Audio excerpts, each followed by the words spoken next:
Robot Shankar உயிரிழந்தது எப்படி? மருத்துவமனை வெளியிட்ட அறிக்கை. 9:05 மணிக்கு பிரிந்த உயிர். அதாவது பாத்தீங்கன்னா, நடிகர் ரோபோ சங்கர் உடல்நலக் குறைவு காரணமாக செப்டம்பர் 18ஆம் தேதி இரவு மருத்துவமனையில் சிகிச்சை பலனின்றி உயிரிழந்தார்.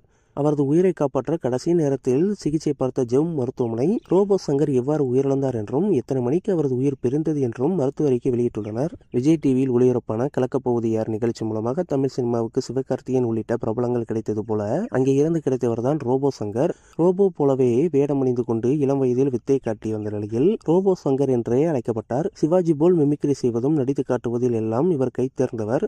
ஆனால் இவ்வளவு சீக்கிரம் உடல்நலக்குறைவு காரணமாக உயிரிழந்தது பலரையும் அதிர்ச்சியில் ஆழ்த்தி. ஜெம் மருத்துவமனையில் சிகிச்சைக்காக ரோபோ சங்கர் அனுமதிக்கப்பட்ட நிலையில் இரைப்பை குடல் ரத்தப்போக்கு அதிகம் ஏற்பட்ட நிலையில் பல உடல் உறுப்புகள் திடீரென செயலிழந்த நிலையில் அவரை காப்பாற்ற எவ்வளவோ போராடியும் செப்டம்பர் 18ஆம் தேதி இரவு 9:05 மணி அளவில் அவரது உயிர் பிரிந்து விட்டதாக ஜெம் மருத்துவமனை மருத்துவர்கள் அறிக்கை வெளியிட்டுள்ளனர். ஆம்புலன்ஸில் அப்பா ரோபோ சங்கரின் உடலை ஏற்றும் போது இந்திரஜா சங்கர் பதறி துடித்த காட்சிகளும் அவரை பத்திரமாக பார்த்து ஏற்றுங்கள் என அவர் சொன்ன காட்சிகளும் வெளியாகி மக்களை பெரும் துயரில் ஆழ்த்தியுள்ளன. சமீபத்தில் தான் தனது தந்தை தனக்கு கோலாகலமாக திருமணம் செய்து வைத்து தனது குழந்தையையும் கொஞ்சிக் கொண்டிருந்தவர் திடீரென தன்னையும் தனது குடும்பத்தையும் விட்டு பிரிந்து விட்டாரே என கதறி துடித்தார். வலசராக்கம் பகுதியில் உள்ள ஸ்ரீதேவி குப்பத்தில் தான் ரோபோ சங்கரின் வீடு உள்ளது. அவரது உடல் தற்போது இல்லத்திற்கு எடுத்துச் செல்லப்பட்ட நிலையில் பொதுமக்கள் அஞ்சலிக்காகவும் பிரபலங்களின் அஞ்சலிக்காகவும் வைக்கப்பட உள்ளது. இன்று மாலை அவரது இறுதிச் சடங்கு நடைபெறும் என தகவல்கள் வெளியாகியுள்ளன.